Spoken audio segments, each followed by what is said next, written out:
What is going on, everybody? This is Marcus. I want to talk about the next phase of the MCU. This is actually an exciting time for comic book fans like myself, so they're definitely going to be bringing in more of the supernatural characters straight from the comics all the way to the MCU, so it's actually really cool. But it started off with WandaVision, then Loki. Doctor Strange and the Multiverse of Madness is coming out very soon. Moon Knight is currently running on Disney Plus, and then there's another series that's coming out very soon called The Midnight Suns. And then Werewolf by Night is supposed to be coming out this Halloween in the month of October, which is the month of my birthday. So happy birthday to me.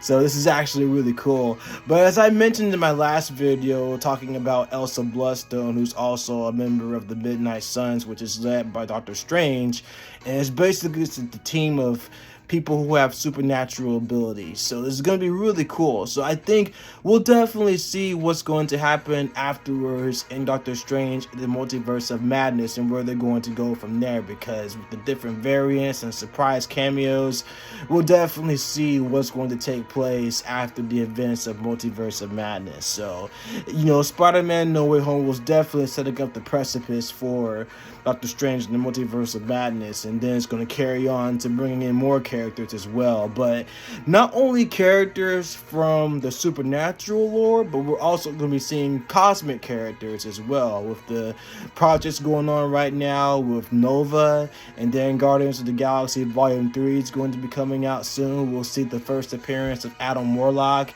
We'll also see down the road in the future a Nihilist from the Negative Zone. He's also a Fantastic Four villain as well. So with the X-Men and Fantastic Four on the current story going on right now, with them working on those projects, we'll definitely see more villains for sure as well. And so we'll also get like more cosmic entities as well. So they're definitely focusing on more of the supernatural and cosmic entities in the MCU, which is actually really cool because they're taking elements from the comics that we all grew up on and putting them into the MCU to introduce to the masses. So, like I said, this is definitely an exciting time to be a comic book fan for sure, because all this stuff is basically taking place, and Kevin Feige knows it. He knows what attracts the people, and he's definitely doing this right now. So with him being the president of Marvel, he knows exactly what the fans want as well. So he never disappoints. Marvel in general never disappoints when it comes to their animated shows and movies as well. So they're always spot on. So like I said, it's mostly dealing with the supernatural, the cosmic, and more of the grounded heroes as well. So, but I got Warren Thompson from The Cosmic Wonder. He was talking about the exact same thing as well. So without further ado, let's get into this. What's going on, everybody? Welcome back to The Cosmic Wonder. I'm your host, Warren Thompson, and Marvel Studios is really taking us in different directions than we've ever seen before in the MCU. After the Infinity Saga, they started the new saga very, very strongly with WandaVision. Then Loki also took us over the top, and now Moon Knight is melting our brains, introducing Egyptian gods, which we've never had in the MCU before, and mental illness. And Mark Spector / Stephen Grant / Jake Lockley / Moon Knight / whoever the heck is in there is making us question what is real and what is not. It's honestly really refreshing. The fact that we don't know what the heck is going on is a great thing, and now Multiverse of Madness is about to blow everything up. So what does the future of Marvel Studios and the MCU look like? Which paths are they going to go down, and what do those paths look like, and where do they all lead to?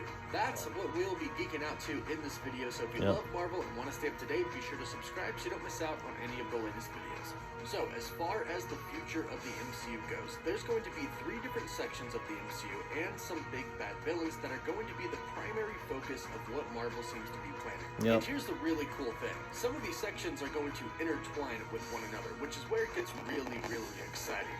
Also, at the same time though, some projects might be completely on their own and not have much of a connection to other movies or shows, which in turn is great as well, because all it takes is actually one villain to unite people that you never would think would interact. Like Thanos bringing Doctor Strange, Spider-Man, and Tony Stark together with the Guardians of the Galaxy. And at the same time, a lot will connect and build on each other. And finally, what is this all leading up to? What's the next Avengers Endgame?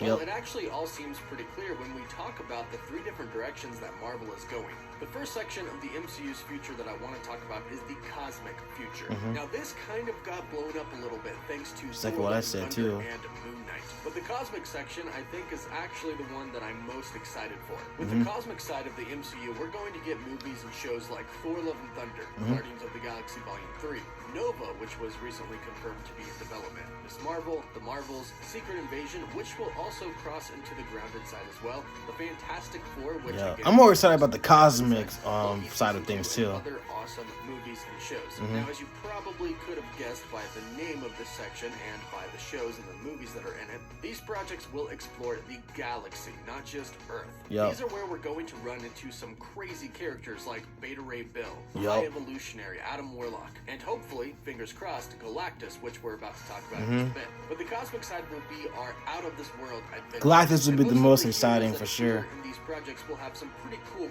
cosmic powers or godly-like powers like Thor. And there's a whole other side that we haven't seen from the cosmic section of the MCU yet that we're about to see in Thor: Love and Thunder, and that is the gods. Now, we've seen, of course, Thor and Loki and Odin and Hela, but now we're about to be introduced to Zeus and Olympus, where many, many different gods live. So the cosmic side is really exciting because we're going to explore beings and powers that we've never yet seen before in the MCU. Now, the next section that Marvel is going to go down is just as exciting, and it's kind of new, and that is the supernatural side of the MCU.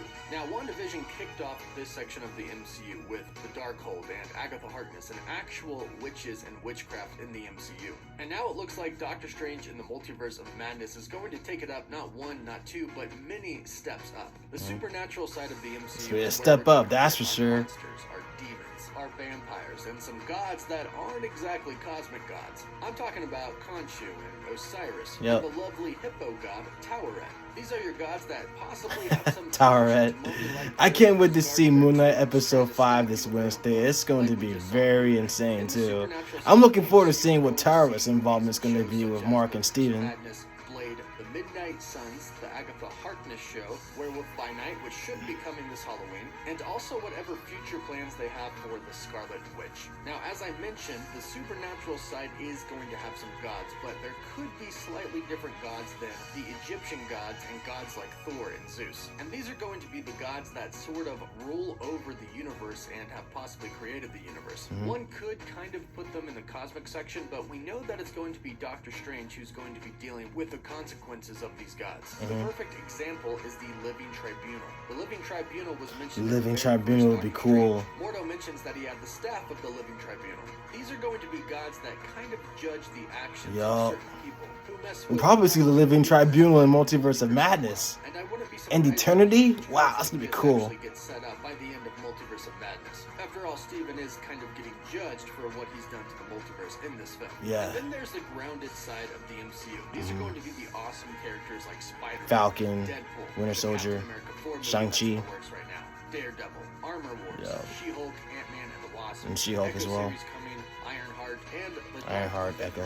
And of course, regular Avengers once they come back as well. These are going to be your Earthbound movies and shows, your kind of hand-to-hand combat fighting, sword-using, gun-shooting type of shows and movies. And of course, let's not forget webs. But basically very grounded movies and shows. The Falcon and the Winter Soldier was a perfect example. We went from WandaVision being about spells and magic to the Falcon and the Winter Soldier kind of being a little bit political, and they use a lot of guns and a lot of gear. Now, like I said, the really cool thing is that a lot of these projects can kind of be stand-alone. They can exist within the MCU, but don't really have to reference it that much, because all it takes is a good villain to bring many different characters together. And of course, Marvel is going to be focusing on their villains as well during the next couple of phases. One, of course, everybody knows at this point is Kang the Conqueror. Be making his official debut as Kang the Conqueror in Ant-Man and the Wasp: Quantumania. But the cool thing about Kang is, though, he's more than one villain, really. He's been around for a while, and he's got a lot of different variants. Which means even we'll see more heroes in Ant-Man and Quantumania too. Pretty soon.